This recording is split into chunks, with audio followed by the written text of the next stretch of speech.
The last candle had burned out 3 hours ago, and Rose Lancaster sat in the corner of the one-room cabin watching shadows dance across the wooden walls as moonlight filtered through gaps in the shutters.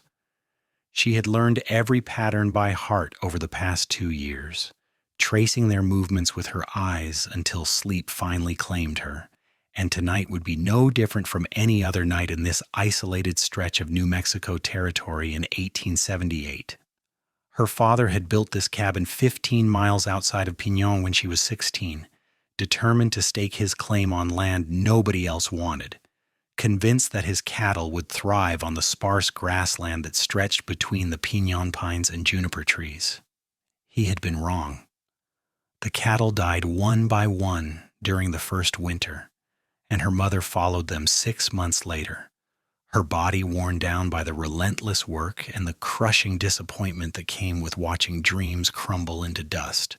Her father lasted another year before a rattlesnake bite took him on a summer morning while he was fixing fence posts. Rose had been 18 then, alone except for the 2 remaining cows and a stubborn mule that refused to die no matter how little grass there was to eat. She could have left, should have left. But something kept her rooted to this patch of earth that had taken everything from her family. Maybe it was pride, or maybe it was fear of the unknown that waited beyond these familiar walls. So she stayed, trading eggs from her chickens and occasionally a cow's milk for supplies in Pinon once a month, speaking to the shopkeeper and maybe 1 or 2 others before retreating back to her solitude. The shadows shifted as clouds passed over the moon, and Rose pulled her thin blanket tighter around her shoulders. Summer was ending, and soon the nights would grow cold enough to see her breath in the morning. She needed to chop more wood, needed to check the roof for weak spots, needed to do 100 things before winter arrived, but tonight, like every night, she simply watched the shadows and remembered what it felt like to hear another human voice that actually cared whether she lived or died. A sound outside made her freeze. Not the usual sounds of the desert at night, the coyotes calling or the wind rustling through the scrub brush, but something heavier. Footsteps.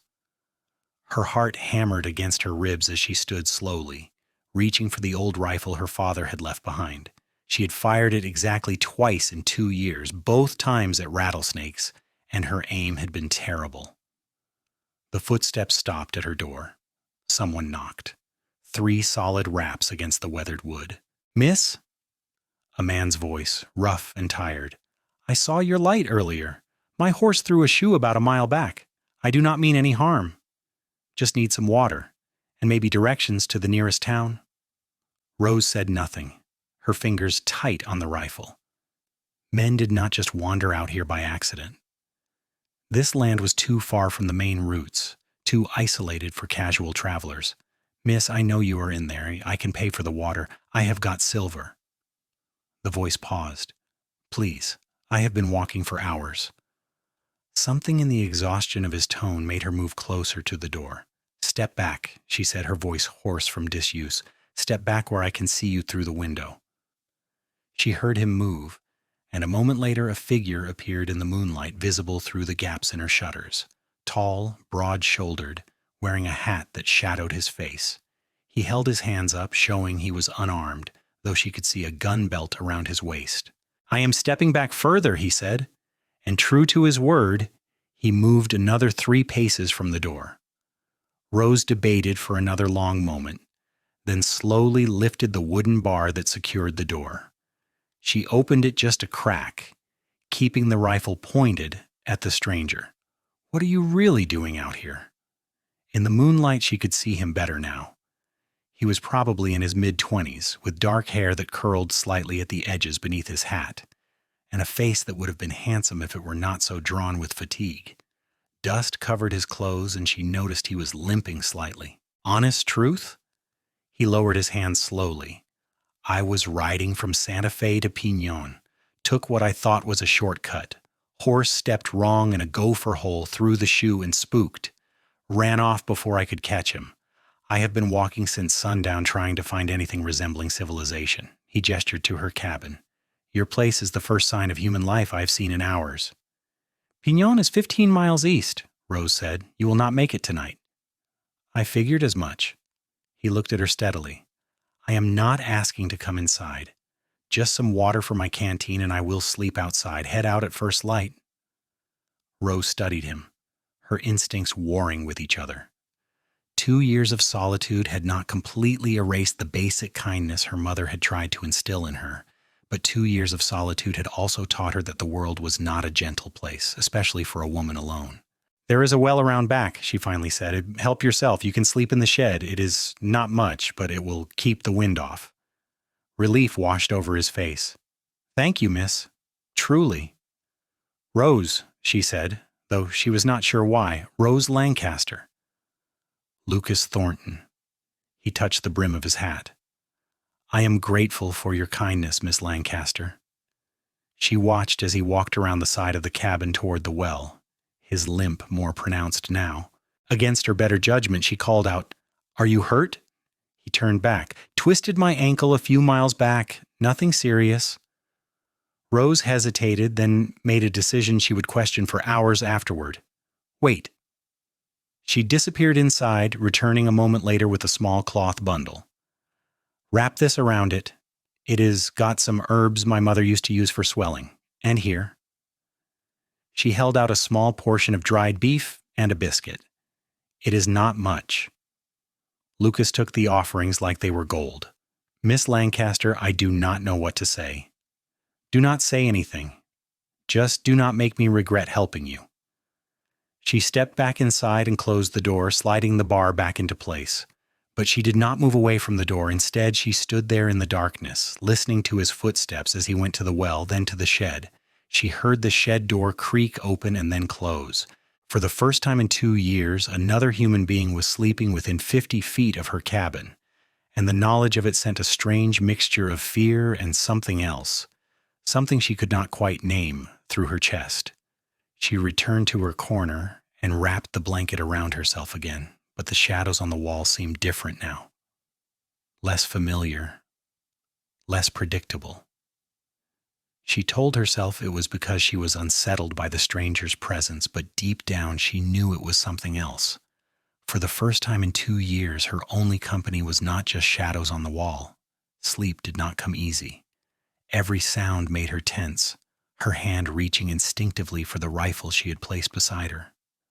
But as the hours crept by and nothing happened, no attempt to break in or cause her harm, she felt her muscles slowly relax. The man, Lucas Thornton, was apparently keeping his word. He was simply sleeping in her shed, waiting for morning. Dawn came with the soft gray light that always made the New Mexico landscape look almost gentle. Rose stood and stretched her stiff muscles, then went to the small mirror her mother had insisted on bringing from Missouri. A thin face stared back at her, all sharp angles and sun-darkened skin. Her dark blonde hair hung in a braid over one shoulder, and her gray eyes looked older than 20 years had any right to make them.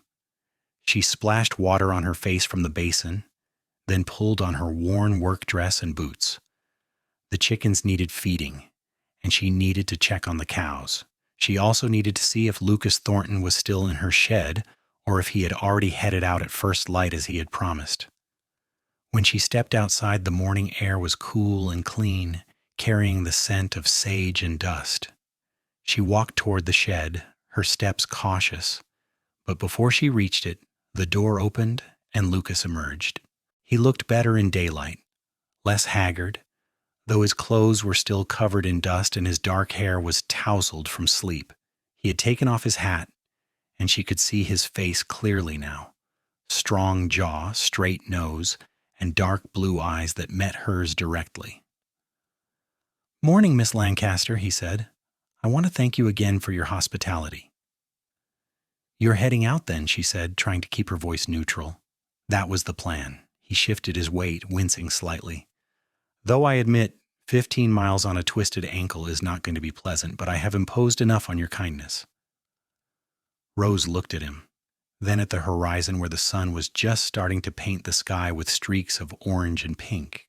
She made another decision that surprised her. "I am going into Pinon in 2 days for supplies. You can wait here and ride in with me on the wagon." Lucas blinked. Miss Lancaster, I could not ask you to do that. You are not asking, I am offering. She crossed her arms. But if you stay, you work. I have got fence posts that need mending, wood that needs chopping, and a roof that needs checking. You can earn your keep. A slow smile spread across his face, and Rose felt something flutter in her chest that she had not felt in so long she had almost forgotten what it was. That is more than fair, Lucas said. You have got yourself a deal. She nodded curtly, trying to ignore the way her heart was beating faster. There is a pump by the well. You can wash up. I will make some breakfast. Inside the cabin, Rose's hands shook slightly as she built up the fire in the small stove and began preparing cornmeal mush and eggs. What was she thinking, inviting a stranger to stay for 2 days? She knew nothing about him except his name and the fact that he had a nice smile. He could be anyone. A thief. A murderer. Someone running from the law.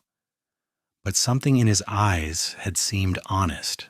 And honestly, the thought of having another human being around even for just 2 days was more tempting than she wanted to admit. The shadows on the wall had been her only company for too long. When Lucas knocked on the door a while later, clean and with his hat in his hands, she invited him inside. He looked around the small cabin, taking in the single room with its bed in one corner, the small table and 2 chairs, the stove, and the few possessions she had left from her family. You've got a good place here, he said, and she could tell he meant it even though the cabin was humble at best. It keeps the rain out, Rose replied, setting 2 plates on the table. Usually. They ate in silence at first, the awkwardness of 2 strangers sharing a meal in close quarters. But then Lucas said, This is the best food I have had in days, thank you. It is just eggs and mush, Rose said, but she felt pleased anyway. Maybe so, but it is hot and it is good. He took another bite. If you do not mind me asking, Miss Lancaster, how long have you been out here alone? Rose's jaw tightened. 2 years, since my father died. I am sorry. Lucas's voice was genuine. That must be hard. I manage. She stood and collected the plates, signaling that particular conversation was over. The fence posts are on the south side, tools are in the shed. Lucas took the hint and stood. I will get started then. Over the next 2 days, Rose found herself in a strange new routine. She went about her usual chores, feeding the chickens, milking the cows, tending to her small vegetable garden, but now there was someone else moving around the property. She could hear Lucas hammering at the fence posts, the rhythmic sound carrying across the empty land. She could see him on the roof, checking for weak spots and replacing a few shingles he found in the shed. He worked hard and steadily, stopping only occasionally to rest his ankle. At midday, she brought him water and some bread. He thanked her with that smile that made her feel strange and warm, and they talked briefly about simple things. The weather, the land, the way the piñon pines seemed to grow in the most unlikely places. On the evening of the first day, Rose made a stew with some of the dried beef and vegetables from her garden. She called Lucas in for supper, and they sat at the small table again. This time, the silence was less awkward. You've done a lot of work today, Rose said, ladling stew into his bowl. It felt good, Lucas replied. I've been traveling for a while now. It is nice to do something useful with my hands again.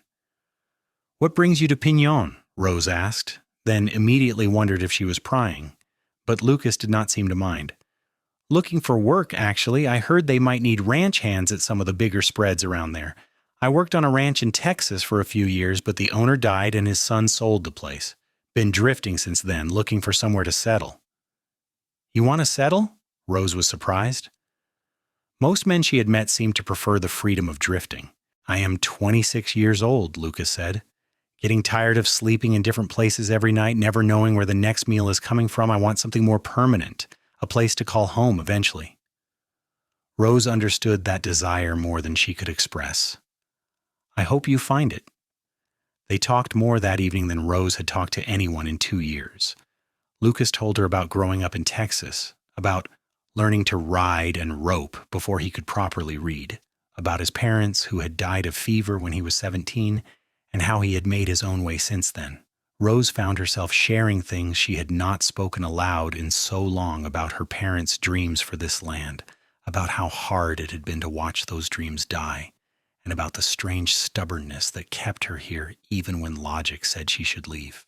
"It is not stubbornness," Lucas said quietly. "It is loyalty. To your parents, to their memory. That is something to be proud of." Rose felt her throat tighten with unexpected emotion. "Sometimes it just feels foolish." "It is not," Lucas said firmly. "You have kept this place going for 2 years on your own. That takes strength most people do not have." When they said goodnight and Lucas returned to the shed, Rose lay in her bed and stared at the shadows on the wall. But tonight, they seemed less lonely, less like the only companion she would ever have, because outside in the shed was someone who had listened to her, really listened, and had not looked at her with pity or judgment, just understanding. The second day passed much like the first, with work and brief conversations and shared meals. Lucas finished mending the fence, chopped enough wood to last through the early winter, and even fixed the door on the chicken coop that had been hanging crooked for months. Rose found herself watching him work when she thought he was not looking, noticing the way he moved with easy confidence, the way his hands were careful and skilled with the tools. That evening, as they ate supper, Lucas said, "I have to admit I am going to be sorry to leave tomorrow." Rose's heart sank, though she kept her face neutral. "You have been a big help?" "It is more than that." Lucas met her eyes across the table. "I have enjoyed the company, enjoyed talking with you. You're easy to be around, Miss Lancaster." "Rose," she said quietly. "You can call me Rose." "Rose," he repeated, and the way he said her name made her skin warm.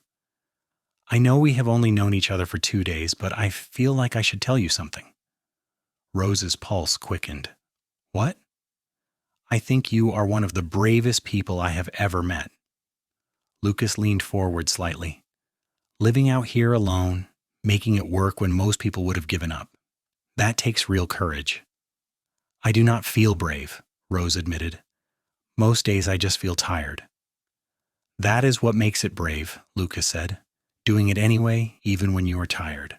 They sat in silence for a moment, or something unspoken hanging in the air between them. Rose wanted to ask him to stay longer, but she could not find the words. She had no right to ask such a thing from a man she barely knew, no matter how much she had enjoyed these 2 days of having another person around. Finally, Lucas said, "I should probably get some sleep, early start tomorrow." Rose nodded, not trusting her voice. Lucas stood and moved toward the door, then paused with his hand on the latch. "Rose?" "Yes?" "Thank you for trusting me enough to let me stay. I know that could not have been easy." After he left, Rose sat at the table for a long time, staring at the empty chair across from her. The shadows on the wall were back, dancing in the firelight from the stove, but now they felt even lonelier than before, because now she knew what it was like to have solid company instead, and the thought of going back to just the shadows made her chest ache in a way she had not expected. She barely slept that night, and when morning came, she dressed quickly and went outside to hitch the mule to the wagon. Lucas was already up, his few belongings packed and ready. He helped her with the harness, his hands brushing hers once and sending a jolt through her arm that had nothing to do with the cool morning air. The ride to Pignon took most of the morning. The wagon rattled along the rough trail, and Rose and Lucas sat side by side on the bench seat, their bodies swaying with the motion. They talked occasionally, but mostly they were quiet, and the silence felt comfortable in a way Rose had not experienced with anyone except her parents. Pignon was a small town, barely more than a main street with a few buildings clustered around it. There was the general store, a saloon, a stable, a small church, and a handful of houses. Rose pulled the wagon up in front of the store and climbed down. Lucas followed, limping only slightly now. "I should be able to get information about work here," Lucas said, glancing around the street. "Thank you for the ride, Rose." "You're welcome." Rose wanted to say more, wanted to tell him that she had enjoyed his company more than she could express, but the words stuck in her throat. Lucas hesitated, as if he was struggling with something similar. "Rose, I was wondering if maybe I could come back out to your place sometime. To check on those fence posts, make sure they are holding up." Hope flared in Rose's chest. "I think that would be fine." "Good." Lucas smiled, and Rose felt that flutter again. "Then I will see you soon." He touched the brim of his hat and walked away toward the saloon where men usually gathered to share information about work and hear news. Rose watched him go, then turned and headed into the general store, trying to focus on the list of supplies she needed instead of the way her heart was racing. Inside the store, the shopkeeper, Mrs. Martinez, greeted her with the same cautious friendliness she always showed. "Miss Lancaster, good to see you." "Mrs. Martinez." Rose handed over her list and waited while the older woman gathered the items: flour, sugar, coffee, beans, a few other staples that would last her through the next month. "I noticed you came in with someone," Mrs. Martinez said, her tone carefully casual as she measured out flour. "That is unusual for you." Rose felt heat rise to her cheeks. "He is just someone whose horse threw a shoe near my place. I gave him a ride into town." "Ah." Mrs. Martinez did not look entirely convinced, but she did not press further. "Well, it is nice to have help sometimes, I imagine." Rose did not answer, just counted out her coins to pay for the supplies. She was loading the bags into her wagon when a voice behind her made her turn. "Excuse me, miss?" It was Lucas, and standing beside him was an older man with a weathered face and a marshal's star pinned to his vest. Rose's stomach clenched with sudden fear. Had she been wrong about Lucas? Was he in trouble with the law? But Lucas was smiling. "Rose, this is Marshal Cooper. He says there's a ranch about 20 miles north of here that is looking for hands. I am going to ride out there today and see about work." "That is good," Rose managed, trying to hide her relief and the sudden disappointment that he was leaving right away. "The thing is," Lucas continued, glancing at the marshal, "I need a horse. The marshal here says there is one for sale at the stable, but I'm a bit short on funds after my own horse ran off with most of my gear." Marshal Cooper, a man in his 50s with kind eyes, said, "I was thinking, Miss Lancaster, if you were willing to vouch for this young man's character, I could help arrange a loan for the horse. He would pay it back once he gets work." Rose looked at Lucas, at the hopeful expression in his eyes, and made another decision she would have thought impossible a few days ago. "Lucas Thornton is a good man," she said firmly. "He worked hard at my place, kept his word, and caused no trouble. I will vouch for him." Relief and gratitude washed over Lucas's face. "Thank you, Rose." Marshal Cooper nodded. "That is good enough for me. Let us go to the stable, son." As they walked away, Lucas turned back once and gave Rose a look that made her heart skip. Then he was gone, disappearing into the stable with the marshal. Rose finished loading her wagon and climbed onto the bench seat. She should head home. There was no reason to wait around, but something made her hesitate, and a few minutes later, Lucas emerged from the stable leading a sturdy brown horse. He walked over to her wagon. "I'm heading north to the Hartley Ranch," he said, "but I meant what I said about coming back to check on you. Would it be all right if I came by in a few weeks?" "Yes," Rose said, not caring that she sounded too eager. "Yes, that would be all right." Lucas's smile was brilliant. "Then I will see you in a few weeks, Rose Lancaster." He mounted the horse with easy grace, touched his hat one more time, and rode off north out of town. Rose watched until he was just a speck on the horizon, then finally turned her mule toward home. The ride back seemed longer and lonelier than the ride in had been. When she reached her cabin, Rose unhitched the mule and unloaded her supplies with mechanical efficiency. Then she went inside, looked around at the empty room, and felt the full weight of her solitude crash down on her again. But this time, it was different. This time, she had something to look forward to. In a few weeks, Lucas would come back. She would see him again, talk with him again, maybe share another meal at her small table. The thought kept her company as the evening shadows began to crawl across the walls. The days that followed were both easier and harder than before Lucas had arrived. Easier because she knew he would return, and that knowledge gave her something to anticipate. Harder because she had tasted what it was like to have real company. And going back to just herself and the shadows felt even more isolating than it had before. She threw herself into work, trying to keep busy. She harvested the last of her vegetables before the first frost could claim them. She patched clothes and mended tack and did all the small tasks she had been putting off. And every few days she found herself looking toward the northern horizon, wondering if today would be the day Lucas would come riding back. 3 weeks passed, then 4. Rose began to worry. What if he had decided not to come back? What if he had just been being polite when he said he would check on her? What if something had happened to him? On a cool afternoon in late October, as Rose was hanging laundry on the line behind her cabin, she heard the sound of hoofbeats. Her heart leaped, and she dropped the shirt she was holding and hurried around to the front of the cabin. Lucas was riding toward her on the brown horse, and the sight of him made Rose's chest feel like it might burst. He looked good, healthy, and confident, wearing new clothes and with his hat pulled low against the afternoon sun. He dismounted as she approached, and his smile was as warm as she remembered. "Hello, Rose." "Lucas?" She was glad her voice came out steady. "I was starting to think you were not coming back."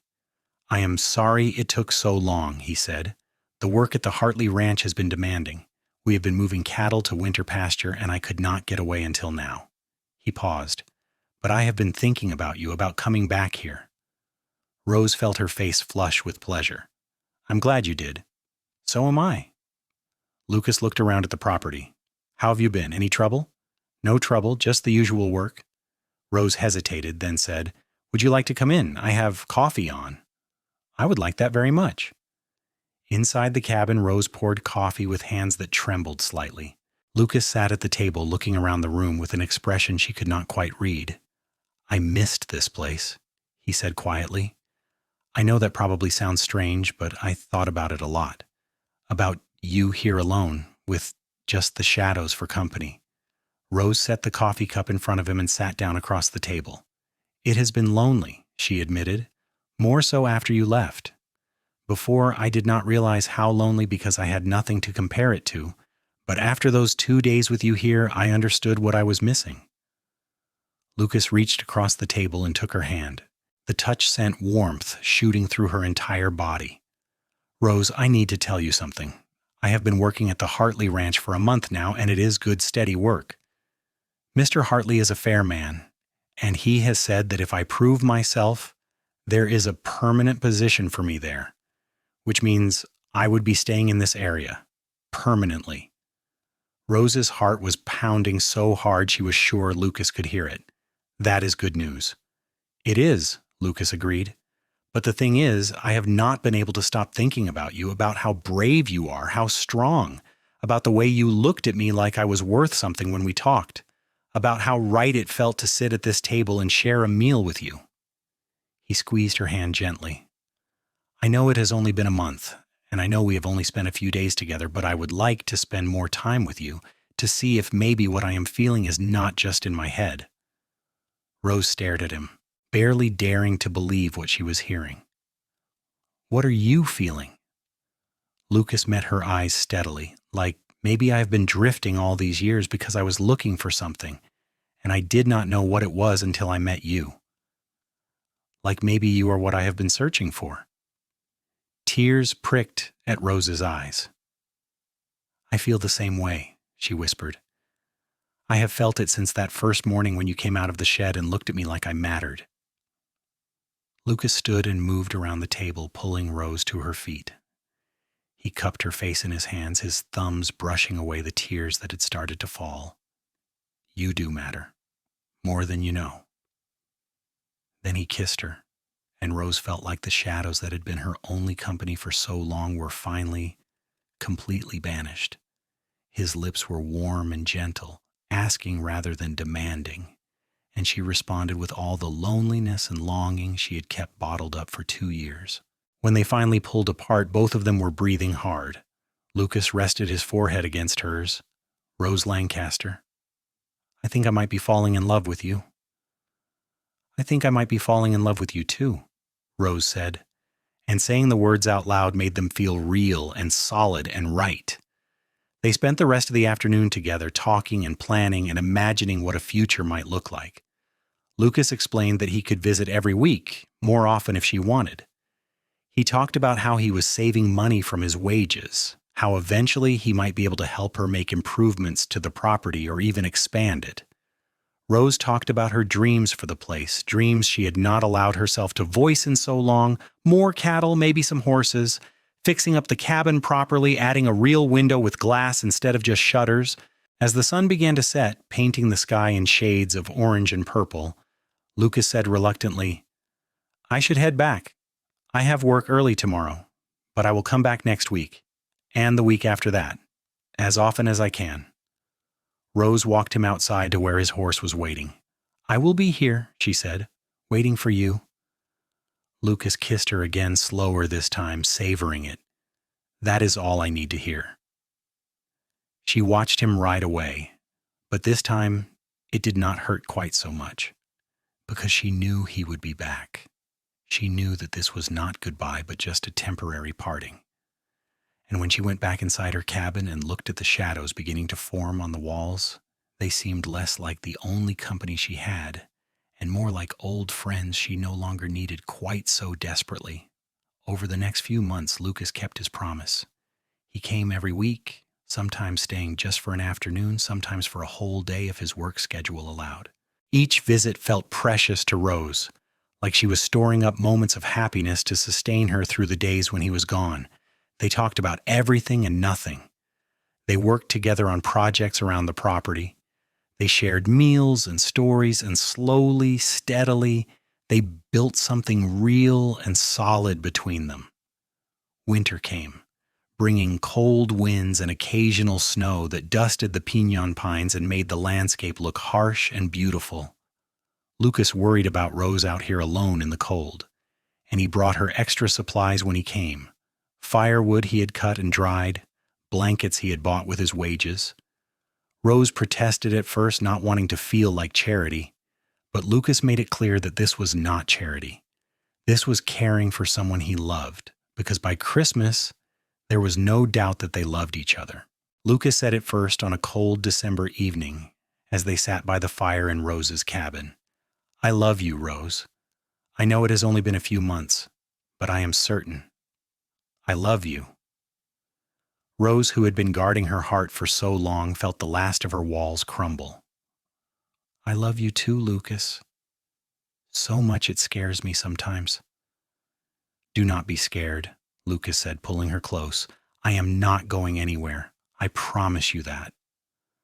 On Christmas Day, Lucas arrived with a package wrapped in brown paper. Inside was a beautiful blue dress, finer than anything Rose had owned in years. "I wanted you to have something nice," Lucas said, "something that is not worn or mended."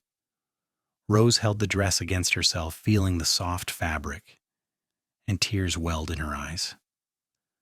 "Lucas, this must have cost you most of your wages." "It was worth it to see you smile like that," he said simply. Rose had a gift for him too, a new leather belt she had tooled herself during the long evenings alone, stamping a pattern of piñon pines into the leather. Lucas ran his fingers over the design with reverence. "This is beautiful, Rose. You made this?" "My father taught me basic leather work when I was young. I thought you might like it." Lucas put it on immediately, and Rose felt a warmth in her chest knowing that he would wear something she had made, that he would carry a piece of her with him when they were apart. As winter slowly gave way to spring, Lucas began talking more seriously about the future. "Mr. Hartley has offered me a permanent position as foreman," he said one evening in March. "The pay is good, and it comes with a small house on the ranch property." Rose felt her stomach drop. "That is wonderful," she said, trying to sound enthusiastic even though the thought of Lucas moving into a house 20 miles away felt like a distance too far to bridge easily. But Lucas was not finished. "The thing is, I do not want to live in that house alone. Rose, I know we have not been courting in the traditional sense, but these past 6 months have been the best of my life. I want to spend every day with you, not just the days I can manage to ride out here." He took her hand. "I want you to marry me. Come live with me at the ranch. Or if you cannot bear to leave this place, I will turn down the foreman job, and we will find another way to make it work. But I want to be with you, properly and permanently." Rose felt like she could not breathe. Marriage, a real future with someone who loved her, who saw her not as a burden or a responsibility, but as someone worth building a life with. "Lucas, I do not know what to say." "Say yes," he urged. "Say you will marry me and let me spend the rest of my life making you happy." Rose thought about the cabin, about her parents' dreams, and her stubborn loyalty to this isolated patch of land. And then she thought about what her mother would have wanted for her, not a life of lonely suffering, but a life of love and partnership. The land had been her parents' dream, not necessarily hers, and holding on to it out of guilt or misplaced loyalty would not honor their memory as much as allowing herself to be happy would. "Yes," she said, and watched joy transform Lucas's face. "Yes, I will marry you." He kissed her then deeply and thoroughly, and Rose felt like she was finally, truly alive after 2 years of merely existing. They were married in the small church in Pignon on a bright April morning in 1879. Marshal Cooper stood as witness, along with Mrs. Martinez and a few other townspeople who had heard about the wedding and wanted to attend. Rose wore the blue dress Lucas had given her for Christmas, and Lucas wore his best clothes with the leather belt she had made. The ceremony was simple, just a few words spoken by the traveling preacher who came through Pignon once a month. But when Lucas slipped a simple gold band onto Rose's finger and promised to love her for the rest of his days, Rose felt like her heart might explode with happiness. After the wedding, they held a small celebration at the saloon, which Mrs. Martinez had helped decorate with wildflowers. Lucas kept his arm around Rose's waist the entire time, as if he could not quite believe she was really his wife now. Rose felt the same sense of wonder. After so many years of shadows being her only company, she now had someone solid and real who would stay by her side. They spent their wedding night at the cabin, Lucas having arranged to take a few days off from work. In the darkness, with only the firelight casting its glow, Lucas made love to Rose with a tenderness that brought tears to her eyes. He was patient and careful, knowing she was nervous. And by the time the fire had burned down to embers, Rose understood what it meant to truly belong to another person and have them belong to you in return. The next morning, they began the process of moving Rose's essential belongings to the small house that came with Lucas's foreman position. Rose decided to keep the cabin for now, not ready to completely let go of the place that had been her home, even if it had also been her prison. Lucas understood and did not push her. "We will keep it," he said. "Maybe fix it up properly and use it when we want to get away from the ranch, or maybe eventually sell it to someone who needs a start the way your parents needed one." The house at the Hartley Ranch was small but well built, with 2 rooms instead of 1 and a real glass window that let in the morning light. It sat on a slight rise overlooking some of the ranch's grazing land, and Rose fell in love with it immediately. Mr. Hartley, a gruff man in his 60s, welcomed Rose warmly. "Lucas has spoken of nothing but you for months," he said. "I'm glad to finally meet the woman who made my best worker nearly useless with distraction." Rose laughed, feeling herself blush. "I hope I will not continue to be a distraction." "Oh, I expect you will," Mr. Hartley said with a grin. "But that is what happens when a man finds something worth being distracted by." Life on the ranch was different from the isolated existence Rose had known for 2 years. There were other workers, other families, a sense of community she had almost forgotten existed. The ranch owner's wife, Mrs. Hartley, took Rose under her wing, teaching her how to manage a household on a working ranch and inviting her to join the other ranch wives for quilting circles and garden planning. Lucas thrived in his role as foreman. Rose loved watching him work. The way he commanded respect from the other men, not through fear, but through competence and fairness.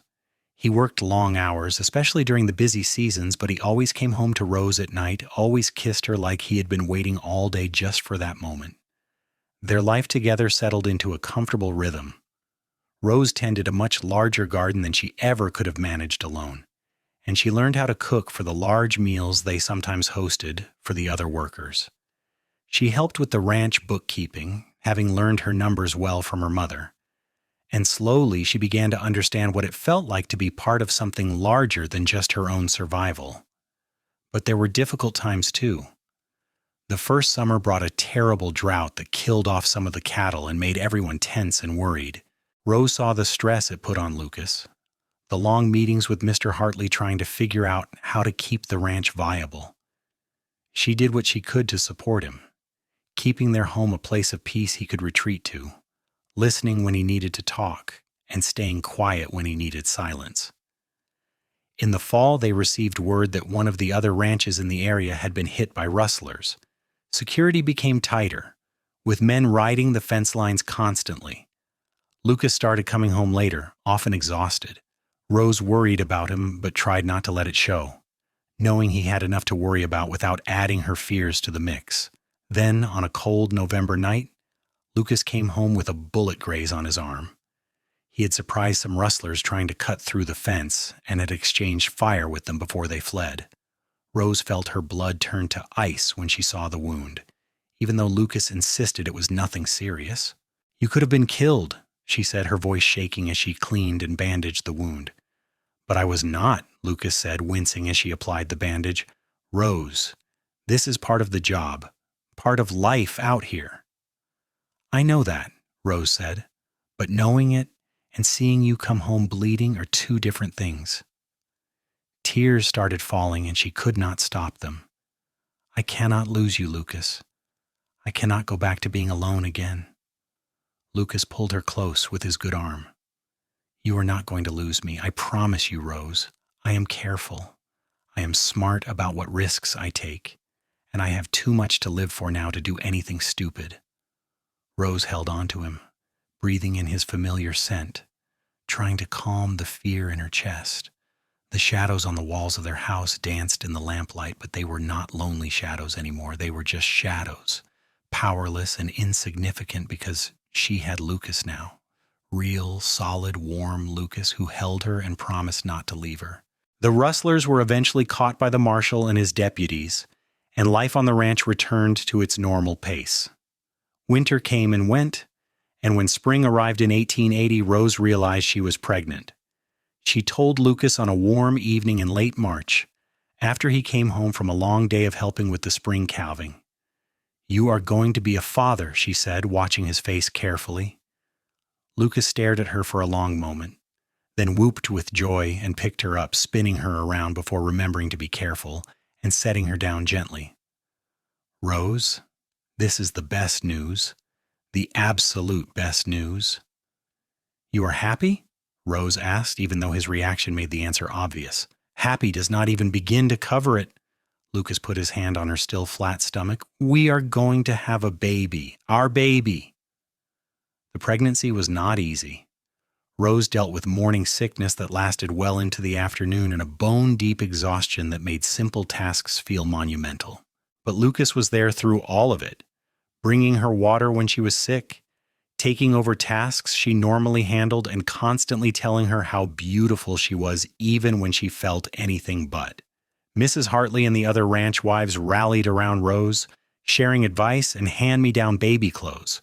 For the first time in her life, Rose felt like she was part of a real community, like she belonged somewhere and to something larger than just herself. As summer approached and Rose's belly grew round, she and Lucas spent the evenings talking about names and making plans. They cleared out the small second room in their house to serve as a nursery, and Lucas built a beautiful cradle from pine wood, sanding it smooth and carving a design of piñon trees into the headboard. "So our child will know where they come from," he said when he showed it to Rose. Rose traced the carved trees with her fingers, thinking about her parents and their failed dreams, and about how sometimes the worst things that happen lead to the best outcomes. If her parents had succeeded, if she had not been left alone in that isolated cabin, she never would have met Lucas. She never would have known what real love felt like. Their son was born on a hot August night in 1880, after a labor that lasted nearly 20 hours and left Rose exhausted but elated. Lucas held the baby with shaking hands, his eyes bright with tears as he looked down at the tiny red face. "He is perfect," Lucas whispered. "Absolutely perfect." They named him Benjamin James Thornton, after both of their fathers. Benjamin had Lucas's dark hair and Rose's gray eyes, and from the first moment he had both of them wrapped completely around his tiny fingers.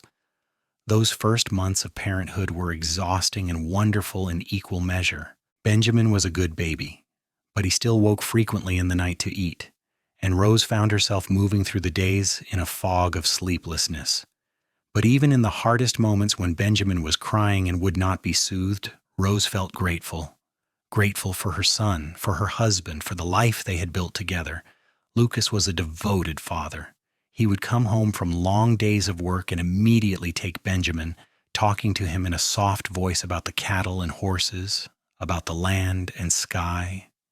He changed diapers without complaint and walked the floor with Benjamin when he was fussy. And Rose fell even more deeply in love with him, watching him with their son. As Benjamin grew from a tiny infant into a chubby, smiling baby, Rose and Lucas's life continued to flourish. Mr. Hartley raised Lucas's wages. Impressed by his dedication and skill, they were able to save money, planning for a future that seemed brighter with each passing month. When Benjamin was a year old, they made a trip out to Rose's old cabin. They had kept it maintained, and now they stood in the single room where Rose had spent so many lonely nights. "I was so alone here," Rose said quietly, holding Benjamin on her hip. "I thought I would always be alone." Lucas put his arm around her. "And now look at you. At us. A family." Rose looked at the shadows on the wall, the same shadows that had been her only company for so long, but now they were just shadows, nothing more. Because she had Lucas and Benjamin, solid and real and hers to keep. "I think we should sell it," Rose said. "Let another family have it. Maybe it will be luckier for them than it was for my parents." Lucas nodded. "If you are sure." "I am sure." Rose turned away from the cabin and looked at her husband and son. "My home is wherever you two are." They sold the cabin to a young couple from Missouri who were full of the same hopeful dreams Rose's parents had once carried. Rose hoped those dreams would turn out better for them, but either way, it was no longer her burden to carry. Life moved forward in the way that life does. Benjamin grew into a toddler, then a young boy, curious and adventurous, and so loved it seemed impossible he could ever doubt it. Rose and Lucas added to their family a daughter they named Emma in 1883, and then another son, Samuel, in 1886. Lucas continued to thrive as foreman, and eventually Mr. Hartley made him a partner in the ranch, a share of the profits in recognition of years of loyal service. And they built a larger house with enough rooms for their growing family and a real parlor where Rose could entertain guests. But no matter how successful they became or how comfortable their life, Rose never forgot those lonely nights in the cabin watching shadows on the wall. She never forgot what it felt like to believe that shadows might be the only company she would ever have. And every night when Lucas came home and kissed her, when their children ran to greet him with shouts of joy, Rose felt grateful for the twist of fate that had brought him to her door. On their 10th wedding anniversary in 1889, Lucas gave Rose a portrait he had commissioned from an artist in Santa Fe. It showed their family, all 5 of them together, Rose and Lucas standing with Benjamin, Emma, and Samuel arranged in front of them. But in the background, barely visible, the artist had painted the small cabin where they had first met, a reminder of where their story had begun. "So we never forget," Lucas said as Rose stared at the portrait with tears in her eyes. "I could never forget," Rose said. "You saved me, Lucas. You gave me a life worth living." "No," Lucas said, pulling her close. "We saved each other. I was drifting, remember? Lost. You gave me a place to belong, something to work for, someone to love. We made each other whole."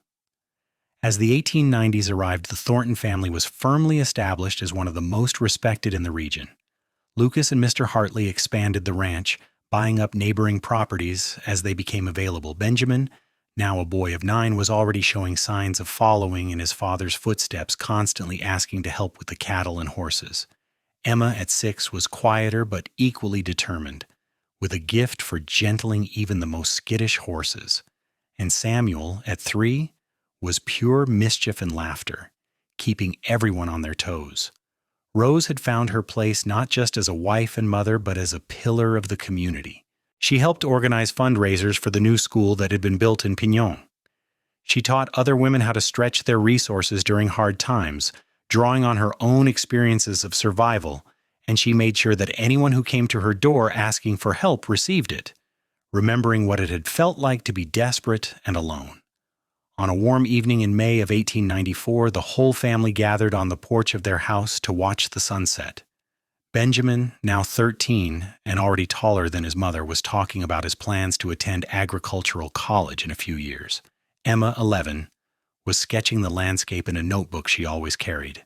Samuel, 8, was trying to convince his father to let him ride out with the men on the next cattle drive. And Rose sat in her rocking chair with Lucas standing behind her, his hand resting on her shoulder. "You know what I was thinking about today?" Lucas said quietly, his words meant only for Rose. "What?" "That first night I knocked on your cabin door. How scared you must have been, how brave you were to let me stay." Rose reached up and squeezed his hand. "I was terrified, but also desperate for company. Even then I knew I could not keep living with just shadows on the wall. And now look." Lucas gestured to their children, to the ranch spreading out before them, to the life they had built. "You have got more company than you know what to do with." Rose laughed. "And I would not trade a single one of you for all the quiet in the world." As the sun dipped below the horizon, painting the sky in brilliant shades of orange and pink, Rose thought about the girl she had been 15 years ago, alone, scared, convinced that her only future was one of endless solitude. That girl could never have imagined this life, this happiness, but that girl had been brave enough to open her door to a stranger, brave enough to trust, brave enough to hope. And that bravery had been rewarded with everything Rose had ever wanted, even though she had not known she wanted it at the time. "Mama, can I ask you something?" Emma said, coming to sit at Rose's feet. "Of course, sweetheart. When you and Papa tell the story of how you met, you always say you were alone. But were you lonely?" Rose considered the question carefully. "Yes, I was lonely. So lonely that I used to watch the shadows on the walls just to have something that moved and changed. But I did not realize how lonely I was until your father came along and showed me what real company felt like." "I am glad he found you," Emma said seriously. "So am I, baby, so am I." The years continued to pass, bringing both joys and sorrows, as all years do. Mr. Hartley died in 1896, leaving his share of the ranch to Lucas in his will, making Lucas the sole owner. It was a bittersweet moment, honoring a man who had given Lucas his chance while also accepting the weight of responsibility that came with ownership. But Lucas rose to the challenge, and with Rose by his side managing the books and the households, the ranch continued to thrive. Benjamin went off to college as planned, but he came back every summer to work alongside his father, and when he graduated in 1900, he returned home permanently to help run the ranch. Emma discovered a talent for training horses and turned it into a small business of her own. And Samuel, the youngest, proved to have a head for numbers and took over managing the financial side of the ranch operation. Through it all, Rose and Lucas remained as devoted to each other as they had been in those early days. They still took walks together in the evenings when work allowed. They still talked for hours about everything and nothing, and Lucas still looked at Rose like she was the most precious thing in his world. On their 20th anniversary in 1899, Lucas took Rose back to the spot where her cabin had once stood. The new owners had eventually torn it down and built something larger, but Rose could still see the outline of where the small building had been. "This is where it all started," Lucas said, holding her hand. "This is where I found you." "Or where I found you," Rose said with a smile, "depending on how you look at it. Either way, I thank God for that thrown horseshoe every day of my life." Lucas turned to face her, taking both her hands in his. 20 years, Rose. 20 years, and I love you more today than I did the day we married." That is because you know me better now, Rose teased. You know all my flaws and bad habits. I know that you are the strongest person I have ever met, Lucas said seriously.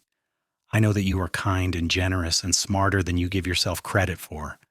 I know that you are an amazing mother and the best partner I could have asked for, and I know that I want to spend the next 20 years, and the 20 after that, and however many more God gives us, right by your side. Rose felt tears well up. Even after 20 years of marriage, Lucas could still make her cry with his words. I love you, Lucas Thornton. I love you more than I ever thought it was possible to love another person. They kissed there, in the place where Rose's lonely isolation had ended and her real life had begun, and Rose felt the circle complete. She was no longer that scared girl watching shadows on the wall. She was a woman who had been loved and who had loved in return, who had built a family and a legacy, who had turned pain and loneliness into strength and purpose. As they rode back to the ranch in the wagon, Rose looked up at the sky where the first stars were beginning to appear. She thought about shadows and how they needed light to exist, how they were always just echoes of something real. For so long, her life had been nothing but echoes and shadows. But Lucas had brought the light, had shown her what it meant to be truly, solidly, completely alive. The new century dawned, bringing with it changes both large and small. Benjamin married a teacher from Pignon, a smart woman named Sarah who fit perfectly into the family. Emma, independent as always, announced she was not interested in marriage, but would continue working with the horses and running her training business. Samuel fell hard for the daughter of a neighboring rancher, and their wedding in 1903 was the social event of the season. Rose and Lucas became grandparents in 1901 when Benjamin and Sarah welcomed a son. Then came 2 more grandchildren from Samuel and his wife. Rose loved being a grandmother, loved watching Lucas play with the babies the same way he had played with their own children. His hair was grayer now, and there were deep lines around his eyes, but to Rose he was still the same handsome cowboy who had knocked on her cabin door all those years ago. As Rose entered her 40s and then her 50s, she sometimes thought about her parents and wondered what they would think of the life she had built. Would they be proud? Would they be happy that their daughter had found love and security? She liked to think they would be, liked to imagine them looking down and smiling at the family Rose had created. In 1910, on a warm summer evening, Rose and Lucas sat on the porch of their house watching their grandchildren play in the yard. Benjamin's 3 children and Samuel's 2 were a noisy, joyful bunch, and the sound of their laughter filled the air. Can you believe it has been over 30 years since we met? Rose said, leaning against Lucas's shoulder. Sometimes it feels like yesterday, Lucas said. Sometimes it feels like I've known you my whole life. In a way you have, Rose said. The life that matters anyway. Everything before you seems like it happened to a different person. That person was pretty remarkable too, Lucas said. She survived on her own for 2 years. Not many could do that. I survived, Rose agreed. But I did not live. Not really. Not until you. Lucas kissed the top of her head. We have had a good life, have we not? The best life, Rose said firmly. Better than I ever dreamed possible. They sat in comfortable silence, watching the sun set and the shadows lengthen across the yard. But these shadows held no loneliness, no isolation. They were just part of the natural rhythm of the day ending and evening beginning, holding no power over Rose anymore. One of the grandchildren, Benjamin's youngest daughter, came running up to the porch. Grandma Rose, tell us the story. Tell us how you and Grandpa Lucas met. Rose smiled, patting the spot next to her on the porch swing. Well, come sit down and I will tell you. The other children gathered around, settling on the porch steps and floor. Lucas put his arm around Rose and she began the story she had told so many times but never tired of telling. A long time ago I lived all alone in a little cabin far from town. For a long time my only company was the shadows on the wall, dancing in the firelight. I thought that was all I would ever have. But then one night there was a knock on my door. The children listened raptly as Rose told them about Lucas's horse throwing a shoe, about her decision to help him, about those first 2 days of discovering that human company could be so much better than solitude. She told them about falling in love slowly and then all at once, about building a life together, about the family they had created. When she finished, one of the children said, "So Grandpa Lucas saved you?" Rose looked at her husband, at the love and respect still clear in his eyes after more than 30 years together. "We saved each other," she said. "That is what love does. It saves you from loneliness. It takes shadows and turns them into something solid and real and lasting." Lucas squeezed her hand, and Rose knew he understood exactly what she meant. They had both been lost in their own ways when they met, both searching for something to make them whole, and they had found it in each other, in the life they had built together, in the family that was their legacy. As the evening deepened and the children were called inside for bed, Rose and Lucas remained on the porch a while longer. The ranch was quiet now, settling in for the night. In the distance, Rose could hear the cattle lowing softly and the horses moving in their corral. These were the sounds of home, of a life well lived, of dreams realized. "What are you thinking about, Louis or B?" Lucas asked. "About shadows," Rose said. "About how I used to be so afraid of being alone, that even shadows seemed like company. And about how now, with you, I am never alone. Even when we are in different rooms, even when you are out working and I am here, I am never alone. Because you are always with me in my heart." "You have always been in mine," Lucas said simply. "From that first moment I saw you standing in your doorway with that rifle, all fierce and scared at the same time. I think I knew even then that you were going to change my life." "And you changed mine," Rose said. "You took a girl who was surviving and turned her into a woman who was living. You gave me everything, Lucas. A home, a family, a purpose. But most importantly, you gave me love. Real, solid love that I could hold on to." They kissed, a gentle kiss full of 30 years of shared history, of joys and sorrows weathered together, of a love that had only grown deeper with time. When they pulled apart, Rose rested her head on Lucas's shoulder and looked up at the stars beginning to appear in the darkening sky. "The shadows on the wall are so far away now," she murmured. "Sometimes I can barely remember what they looked like." "That is because you do not need them anymore," Lucas said. "You have got the real thing now. Me, our children, our grandchildren, solid company that will stay." Rose smiled, feeling contentment settle over her like a warm blanket. Lucas was right. She had everything she had ever needed, everything she had not even known she wanted during those lonely years in the cabin. The shadows that had once been her only companions were now just a memory, a reminder of where she had been and how far she had come. As they finally stood to go inside, Rose took one last look at the night sky, at the land that stretched out around their home, at the life they had built together. Tomorrow would bring new challenges and new joys, as every tomorrow did. But whatever came, Rose knew they would face it together. Because Lucas had been right all those years ago when he promised he would stay. He had stayed through everything, through good times and hard times, through moments of joy and moments of sorrow. He had stayed, and in staying he had given Rose the greatest gift she had ever received, a life filled not with shadows, but with light and love and the solid company of people who mattered. And that, Rose thought as they walked hand in hand into their home, was everything.